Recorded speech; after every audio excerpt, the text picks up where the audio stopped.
Hello, friends. Welcome to Snap Take. This is Glazer of Snap Judgments, and today we're going to be talking about our good friend Cerebro. Cerebro is a meta card now.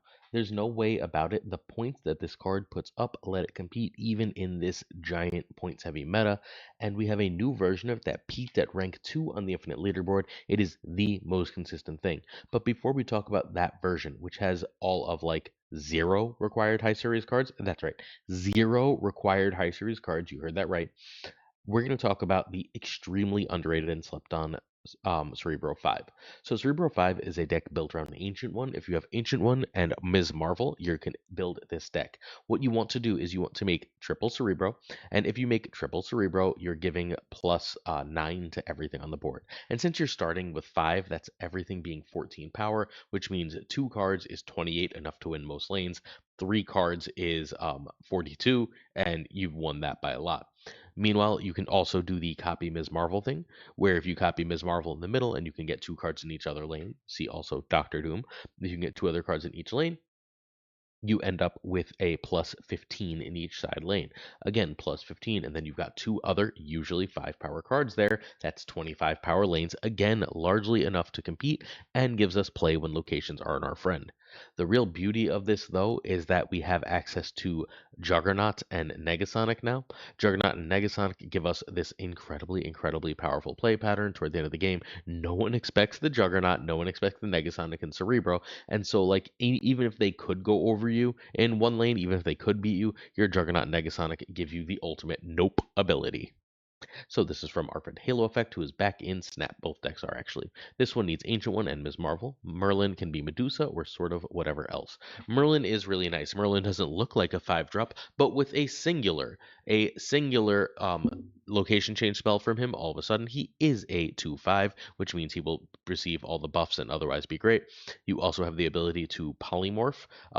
Or more importantly, shove the Rhino Rock back into the deck in order to get some extra energy. You can use that ability on even things like a monster to get them off the board if that's causing you trouble. It's really great to have access to Merlin in this list. Black Cat is just a 1/5. That's great. The one about 14 power off your 1 drops is a thing you're usually interested in. Rhino gives you access to 2 bodies, useful to make both of those bodies either Cerebros or to turn on the Ms. Marvel. We've got Cerebro, obviously a +3 to 9 buff by being on the board. Luke Cage protects us from locations that have negative power abilities, while Merlin will protect us from those that have positive power abilities. Ancient One is, again, the key card. As important as Cerebro, as important as um, Ms. Marvel is Ancient One. It's what gives you the power to really go over the top and let you run such a heavy curve. Wave lets you get out Sarah early, a thing you really want to do. You're also fine playing Doctor Doom early, but Sarah early is your goal. Remember, though, that getting Ancient One out does remain a priority. So you can go Wave, Sarah, Ancient One. You need to remember to get out Ancient One and make sure you don't play Sarah in the lane that you might want to do the Cerebro or Ms. Marvel thing. Juggernaut clears a lane for a nice cheap win, even if like sometimes they're going to try and disrupt them as Marvel lane, right? You know they're going to play the Cosmic Ghost Rider or whatever other nonsense to really ruin your day. Juggernaut says nope. Negasonic will not counter that stuff, but it's just big power and can counter like occasional other big cards that would give you problems. We've talked about Ms. Marvel already. Sarah lets you do silly things. Sarah on turn 4 is better than Sarah on turn 5 for obvious reasons, but Sarah on turn 4 lets you do things like play Ancient One, and then get all the extra cards out. Ancient One and Juggernaut on turn 5, Ancient One and Negasonic on turn 5, that kind of play. And then, of course, we finish off with Doom. Perfectly fine on 4, makes your Ms. Marvel valid, and Doom plays for if you're adding 9 to every Doombot. That is 9 times 3, that's 27, plus the original 15 means Doom is stupid. All right, so this deck might want Super Adaptoid over Negasonic when it comes out. I think Super Adaptoid is going to be really good here, at least for the first week of us dealing with the Jocasta Hellscape. This deck puts up a ton of points, and most of the some of those decks run Mobius, but a lot of those decks are going to cut Mobius for the Jocasta, and then you should be really good to go into the meta coming for the week. So turn 1 Black Cat, turn 2 Black Cat over Merlin over Rhino, turn 3 Ancient One or Wave over Cerebro or Luke, and you can flip Wave above Ancient One if you have Sarah. Sarah over Doom over Ms. Marvel over Negasonic, and if you have the Ms. Marvel combo with Ancient One, you can snap that, or you can snap your Sarah early. Sarah over Cerebro +2, and then some combination of Doom, Mandala, Juggernaut, and Negasonic. Remember, because you have Juggernaut and Negasonic, because you have the Mandala, and you want things to be where they're supposed to be, you really, really, really want Prio most of the time with this list. But if you have Prio, this deck puts up as many points as everything. We're still in a very, very point greedy meta. I was putting up 40 and 50 points in a lane and still losing those lanes sometimes while I was playing earlier, and you want to be able to compete at the pure point level. That is the beauty of Cerebro 5. But as good as I think Cerebro 5 is, I don't think it's as good as the Cerebro 3 list we're going to look at momentarily. Before we look at that, look at this. Look at this slide asking you to hit that sub, leave a like, and leave a comment. Don't be two-faced, be three-faced. Do the three things, sub, like, and comment. We are also announcing our very last Viv Vision winner this week as a 3-3. This is a real card, one that is worth owning, so please hit that sub, like, and comment. A specific comment later this video will allow you to enter to win Viv. All right, so this deck is buck wild. It is nasty how strong it is. You might notice we're not even bothering with the Bastion thing. We could easily run Bastion here. We can easily run lots of things here. This deck puts up an absurd amount of points because, well, you can do the Cerebro Mystique thing, right? So long as you see and are able to do the Cerebro Mystique thing, this one puts up ungodly points. We'll talk about it more when we do the card by card. But for now, this deck doesn't need a single high series card. In fact, Gorgon and Jeff are the only high series cards here, and you can replace them with basically any 2-3. Bastion, Redshift, Cobra, Grandmaster, Jennifer Kale, freaking Baron Mordo. Pick some 2-3s and throw them in that spot, and you will be totally freaking fine. Feel like running a cable? Have a grand old time. Uh, okay. So the basic gist here is you're giving +6 to your cards, right? If you're giving +6 to your 3-power cards, that's 9, which means we get 2 of those in a lane. We're at 18 already. We get 3 of those in a lane. We're at 27 power in the lane. Most lanes we're going to have 3. 27 is good. It's hard to beat, but it's not unbeatable.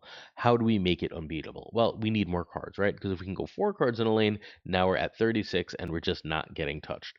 How do we get to 36? Well, we need free cards. We need cheap cards. And that's what Swarm is offering us here. Colleen Wing going to a 2-3 along with Blade being a 1-3 means that we can really easily discard Swarm.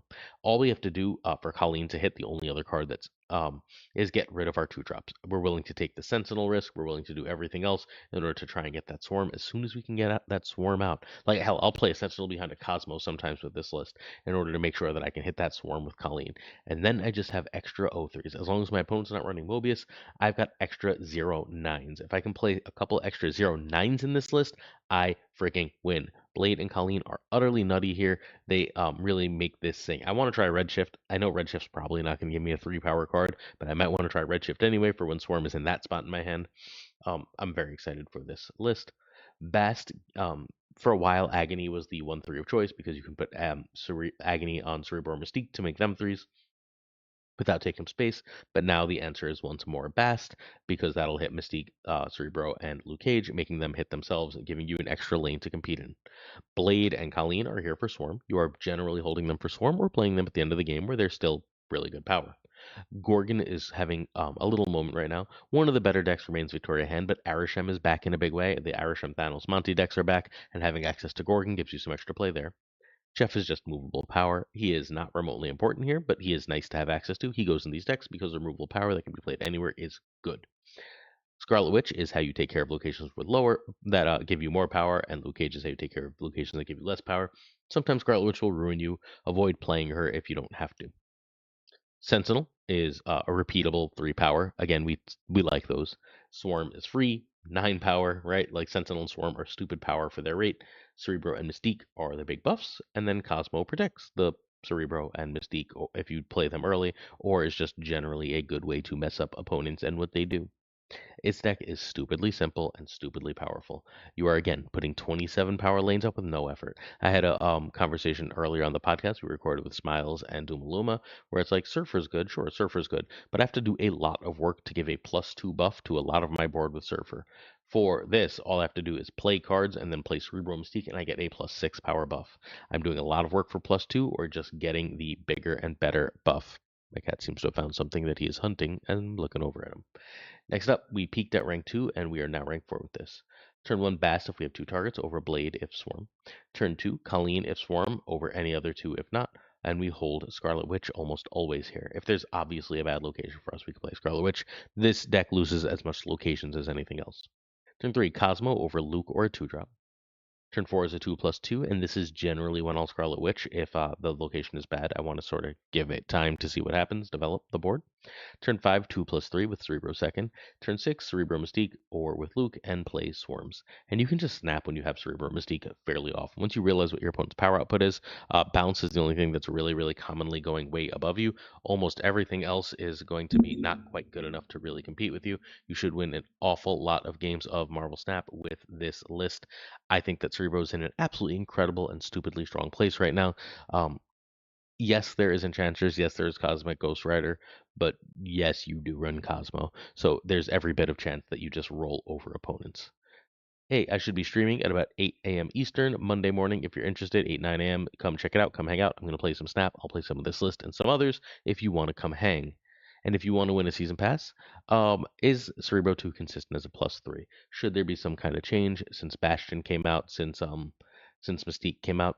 The suggestion Smiles made on the podcast was a Cerebro as a 3/4, so that you can only run Cerebro 4 and up the challenge. Keep it as a +3, but make it only Cerebro 4 and up.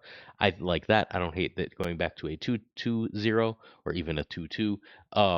What do you think Cerebro should be? Let me know in the comments, please.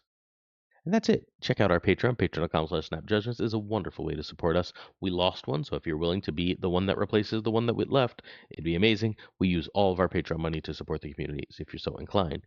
Thank you to Jonesy Snap 22, Abigail Keeson, Mandatory Burnout, It Regardless, LAB Inc. I am Frostman, Jota Navarrete, Primed Ryan, Ryan Burke, and Ryan Wood Snap, Run Wrench, Go Freak Hev, Keltor, Kirtix Lee, Koire, Kazushi, Archangel, 3K, Black Dahlia, Pyro, The Goat Seeker, Code, Hollowed Synth, Nick, Absolute Shannon, Dirte, Casual Dark, Moogle, Mr. Kerfuffle, Cables, Ginger Prime, Philly, Haplo, Candy Loggins of the Danger Zone, The Bizza, Black Jeebus 23, Extra C, and Skippy G, Jessica Campbell, Mr. Slush Death, The King of Bros, The Great Kazoo, Werewolf, Kevsey Hoda, Clam, Colonel Forbin, Rob Subman, David G. Wingfield, Moo, Steven, Brian Kaufman, Just H. Martin, Jason B, Matt B, Rayshon Smith, Charles, Chucky, Washington, Corbin Junkie, and Jim McHugh, Yes Out, One Big Bag, Cactus, Reapter, Steve-O, Went Through and Yorko, Ted Pro Joe, and Quid Pro Joe, along with Snap Decisions, Joe.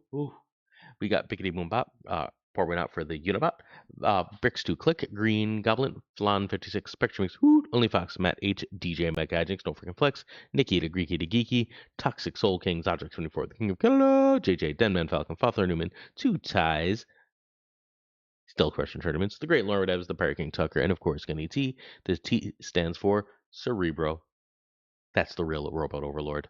At least until Jocasta comes out. We'll talk about that tomorrow. There might be a second video today. I hope to make one. I'll let you know. Either way, thanks for tuning in. Appreciate all you.